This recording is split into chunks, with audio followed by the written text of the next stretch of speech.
So hi all, this is Nirvan Babar and today in this video I am going to talk about races and games of skill के practice questions। तो last video में हमने इसकी theory देखी थी, 3 different cases देखे थे जिस तरीके के सवाल आपको पूछे जा सकते हैं, और इस वीडियो में हम देखेंगे क्या है सबसे ईजी से लेके सबसे हार्डेस्ट टाइप का सवाल जो आपको इसमें देखने मिल सकता है। So watch the video till end and you will know it all.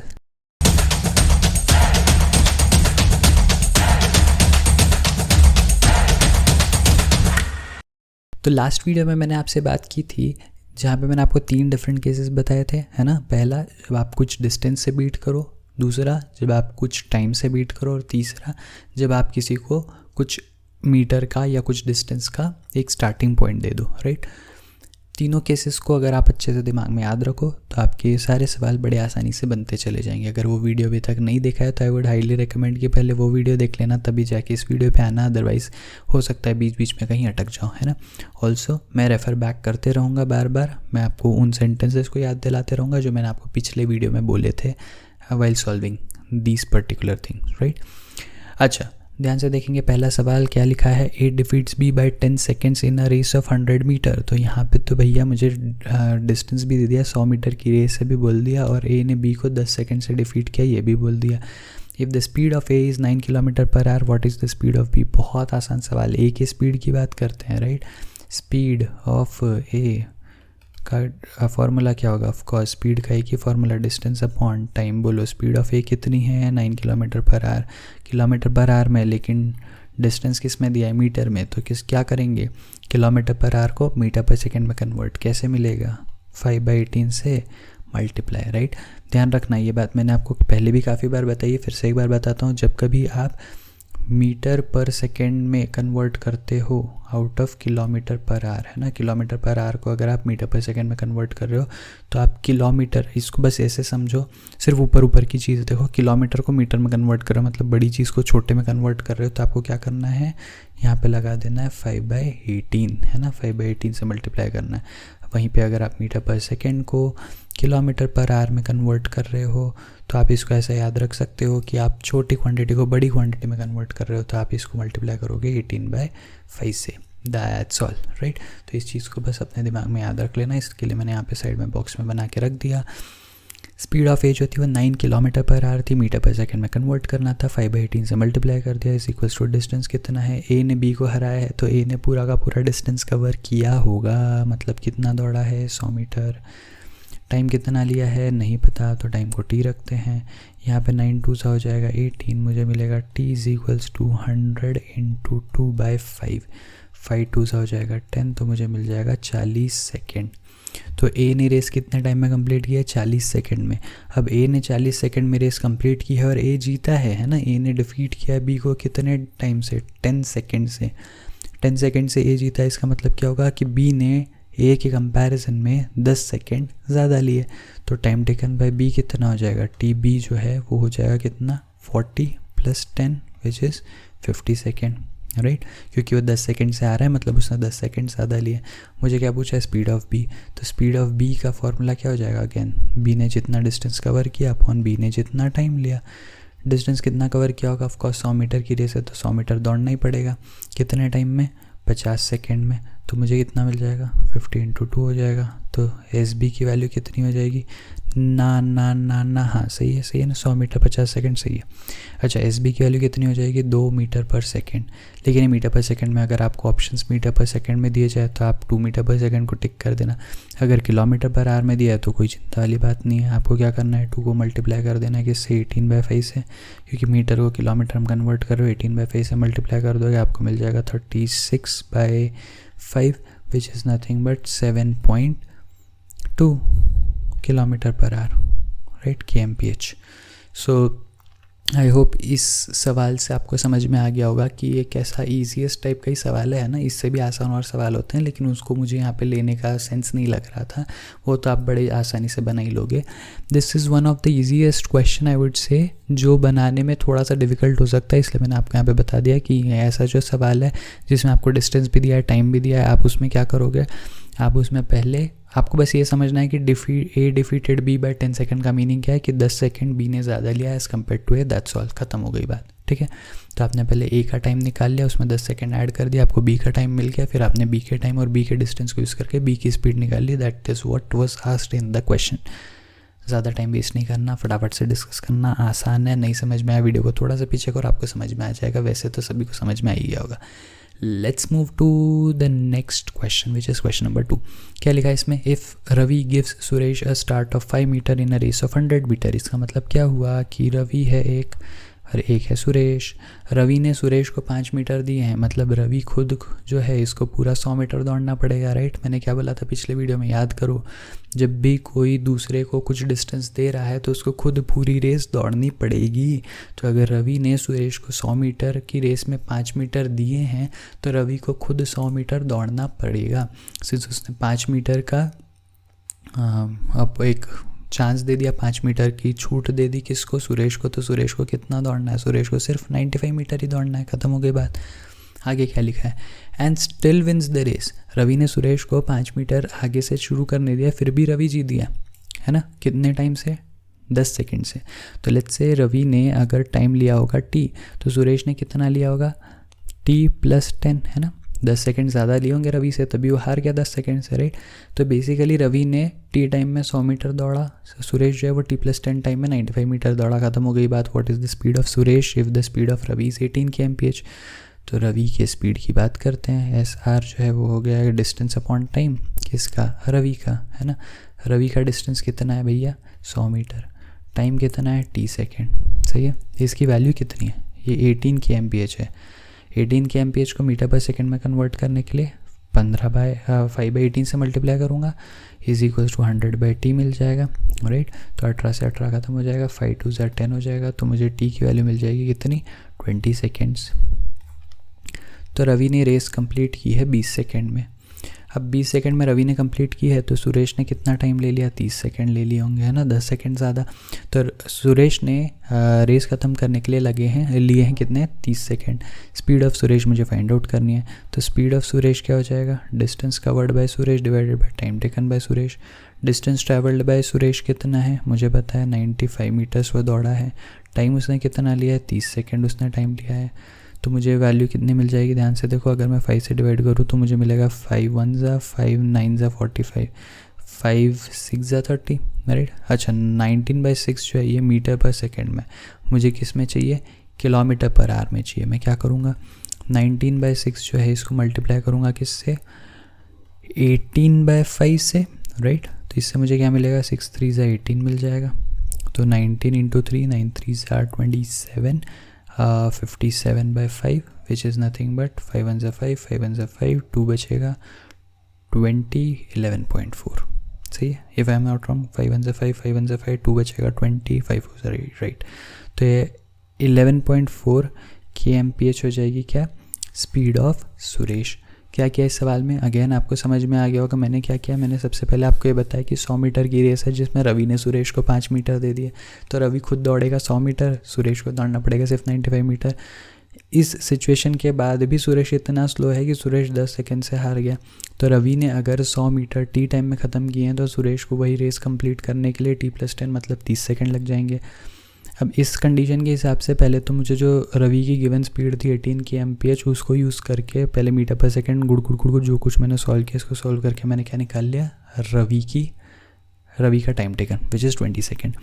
Ravi का टाइम टेकन 20 सेकंड मिल गया, तो मुझे उसी पे से मिल गया कि सुरेश का time taken will be 10 second more which is 30 second. 30 second मुझे सुरेश का टाइम मिल गया, तो मुझे सुरेश का डिस्टेंस भी पता है विच इज़ 95 मीटर और टाइम भी पता है विच इज़ 30 सेकंड। तो 95 metre in 30 seconds is nothing but 19/6 metre per second. आपको वैल्यू पूछी थी किलोमीटर पर आवर में, तो मैंने इसको कर दिया 18/5 से मल्टीप्लाई। 18/5 से मल्टीप्लाई करने से मुझे वैल्यू मिल गई 11.4 kmph and that is your final answer. I hope ये सवाल आपको समझ में आ गया होगा।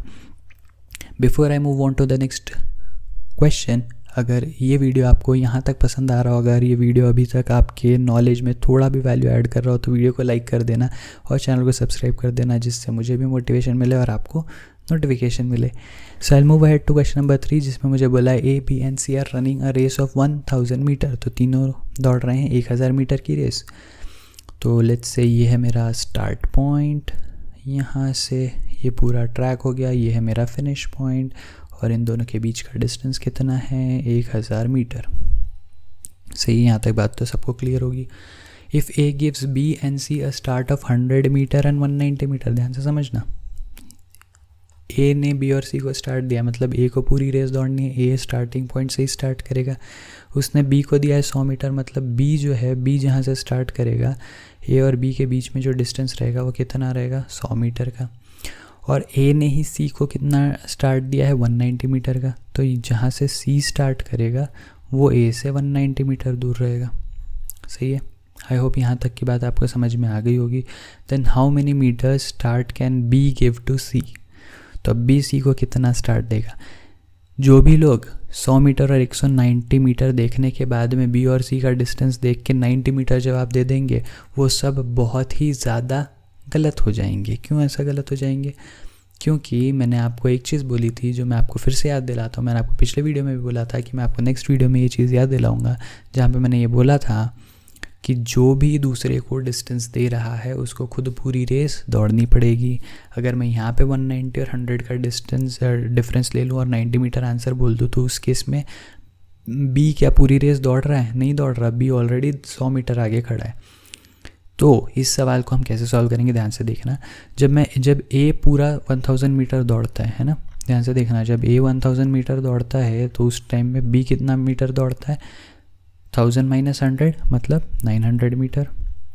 और उसी टाइम में सी कितना दौड़ता है, 1000 माइनस 190 मतलब 810 metre, if I am not wrong. सही है, तो यहाँ से ये बात तो क्लियर हो गई। लेकिन अब मैं चाहता हूँ कि मैं ये बताऊँ कि बी ने सी को कितना डिस्टेंस दिया या बी सी को कितना डिस्टेंस दे सकता है। उस केस के लिए क्या करेंगे, ध्यान से समझना। उस केस के लिए बी को खुद पूरी रेस दौड़नी पड़ेगी, है ना। तो मतलब ये एक सिनारियो तो बन गया, लेकिन दूसरा सिनारियो ये होगा जब बी खुद 1000 मीटर दौड़े, तब वो देखे कि वो सी को कितना दौड़ा पा रहा है, राइट। तब वो देखे कि वो सी को कितना दौड़ा पा रहा है, उसमें जो डिफरेंस आएगा दैट विल बी बेसिकली कि बी ने सी को कितने का स्टार्ट दिया। तो यहाँ पे मेरे पास दो सिनारियोज है, पहले इसमें 900 एंड 810 का, दूसरे इसमें 1000 एंड x का। सही है, तो मैं क्या करूँगा, जब b 900 मीटर दौड़ता है तब c 810 मीटर दौड़ता है। तो जब b 1000 मीटर दौड़ेगा तब c कितना मीटर दौड़ेगा, राइट। रेशियो प्रोपोर्शन ही तो लगाना है, राइट। आई होप ये समझ में आ गया होगा मैंने क्या बोला।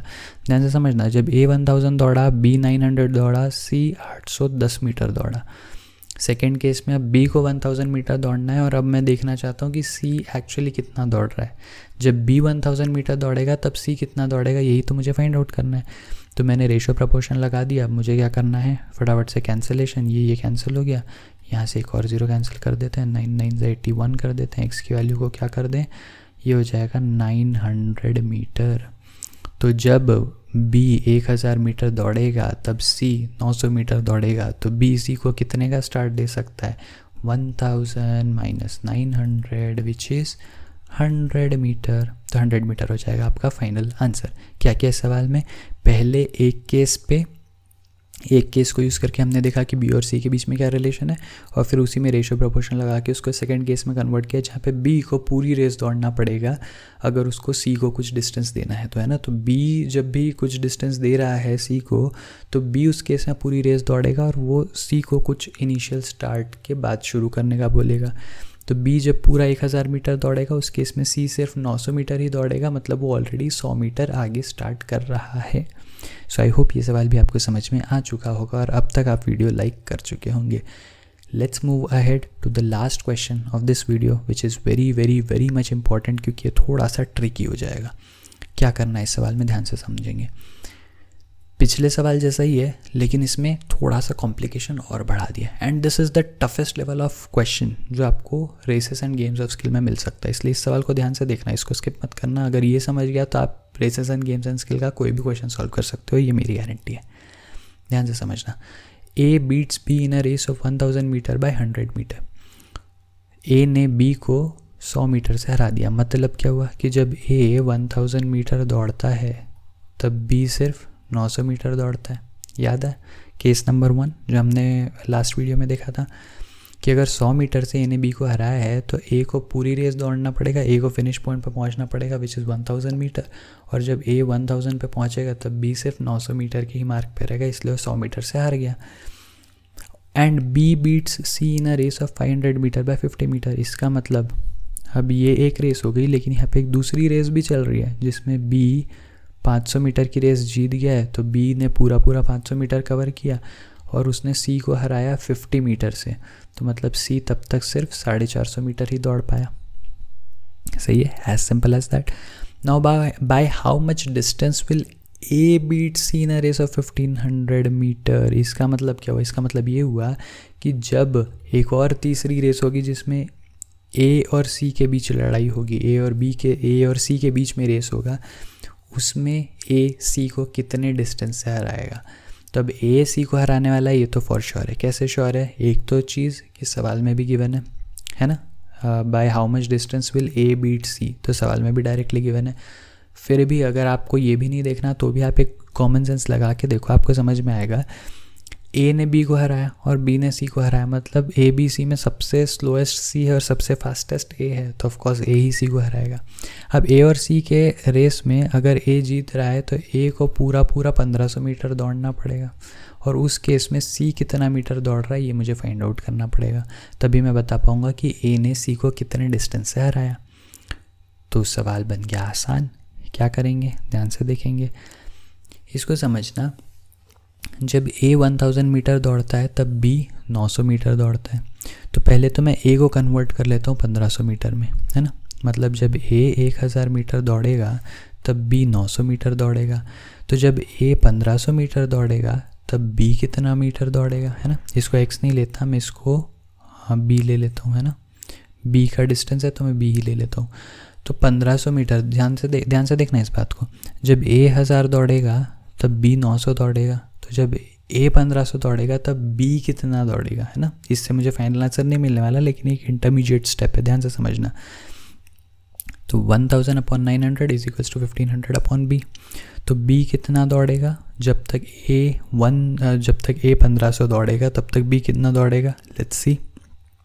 तो मैं यहाँ से 2 0 को 2 0 से ख़त्म कर सकता हूँ, यहाँ से एक और 0 हटा सकता हूँ, तो मुझे b की वैल्यू कितनी मिल जाएगी? 150 × 9, right, which is nothing but 9 5 एक 0 तो लगा दो, 9 5 45 एंड 9 + 4 = 13। तो b दौड़ेगा 1350 मीटर। ध्यान से समझना, मैंने क्या किया, जो पहली रेस थी, जो 1000 मीटर वाली रेस थी, जिसमें 1000 मीटर जब ए दौड़ता है तब बी सिर्फ 900 मीटर दौड़ता है, अब मैंने उसी रेस को 1500 मीटर की बना दी, जस्ट टू सी कि जब ए 1500 मीटर दौड़े तब बी कितना दौड़ पाएगा, सिर्फ 1350 मीटर। लेकिन ये मेरा फाइनल आंसर नहीं है, क्योंकि मुझे बी के लिए नहीं निकालनी है वैल्यू, मुझे वैल्यू निकालनी है सी के लिए।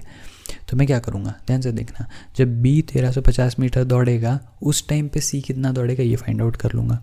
तो बेसिकली मुझे क्या करना है, मुझे बी को as a intermediate person, as a reference point use करना है ना। तो पहले मैं देखूँगा ए 1500 दौड़ने पे बी कितना दौड़ता है, फिर बी जितना दौड़ता है उतने टाइम में सी कितना दौड़ता है ना। तो बेसिकली मैं सबको सेम प्लेटफॉर्म पे लेके आ रहा हूँ, बेसिकली सेम पेज पे लेके आ रहा हूँ। तो अब ध्यान से समझना, सेकेंड केस को देखो कि जब बी 500 मीटर दौड़ता है तब सी 450 मीटर दौड़ता है। अब जब बी 1350 मीटर दौड़ेगा तब सी कितना दौड़ेगा, x मीटर दौड़ेगा। ये समझना बात को। 500/450 तो आपको समझ में आ गया होगा। अब यहाँ पे बहुत लोगों को ये सवाल आ रहा होगा दिमाग में कि सर आपने 1350 क्यों लिया। 1350 इसीलिए लिया क्योंकि जब मैं एक साइड में लेफ्ट हैंड साइड पे अगर बी और सी का रेशो ले रहा हूँ तो मुझे राइट हैंड साइड पे भी तो बी और सी का रेशो लेना पड़ेगा। तो नीचे तो एक्स ही आएगा जो मुझे फाइंड आउट करना है, लेकिन मुझे ऊपर बी की वैल्यू डालनी है ना। अब बी की वैल्यू कितनी है, तो मुझे बेसिकली ए जब 1500 कवर करेगा तब उस टाइम पे सी कितना कवर करेगा पता करना है। लेकिन अभी मेरे पास ए और सी का डायरेक्ट कंपैरिजन अवेलेबल नहीं है, तो मैंने पहले ये फाइंड आउट कर लिया कि जब ए 1500 दौड़ा तब बी कितना दौड़ा, 1350। तो वही 1350 जब बी दौड़ रहा है which is equivalent to a running 1500 metre, उस टाइम पे सी कितना दौड़ा ये फाइंड आउट कर रहा हूँ। बहुत आसान सी बात है, राइट।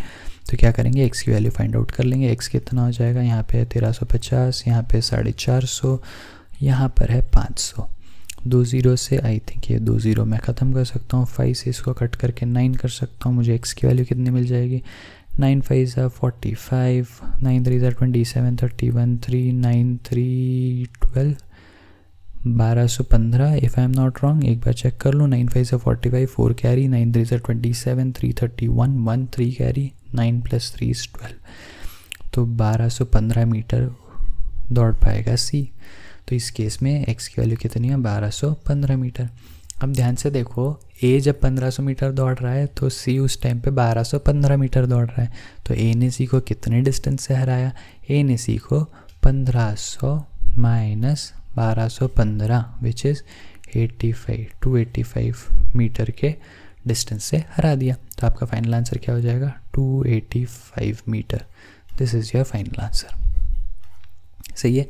सो क्या किया इस सवाल में मैंने सबसे पहले, मेरे पास तीन डिफरेंट रेसेस की बात चल रही है। पहली रेस ए और बी के बीच में, दूसरी रेस बी और सी के बीच में, तीसरी रेस ए और सी के बीच में। मैंने ए और बी का रेफरेंस लेके बी की वैल्यू निकाली, उसको मैंने सेकंड केस में पुटअप कर लिया, वहाँ से मैंने सी की वैल्यू निकाली और अब मैंने ए और सी को डायरेक्टली कंपेयर कर लिया, राइट। अगर इस सवाल में कोई भी डाउट है, वीडियो को थोड़ा सा पीछे करना, वापस से रिवॉच करना, and I am very sure कि आपको ये समझ में आ जाएगा। अगर races and games of skill के किसी भी कॉन्सेप्ट या किसी भी सवाल में आपको कोई भी डाउट है जो मैं इस वीडियो में कवर नहीं कर पाया, या जो मैंने कवर किया उसी में किसी चीज़ में डाउट है, तो प्लीज़ मुझे कमेंट सेक्शन में लिख के बताना। I will try my best to give you the solution for all of it. अगर वीडियो अभी तक भी लाइक नहीं किया तो क्या करो यार, कर दो वीडियो को लाइक, चैनल को सब्सक्राइब कर दो। जैसा कि मैं बोल रहा हूँ, आपके लाइक्स और सब्सक्रिप्शन से मुझे मिलेगा मोटिवेशन और आपको मिलेगा notification. So I will see you again in the next video with some new topic, with some new video. Till then be happy, be safe, take care, bye bye.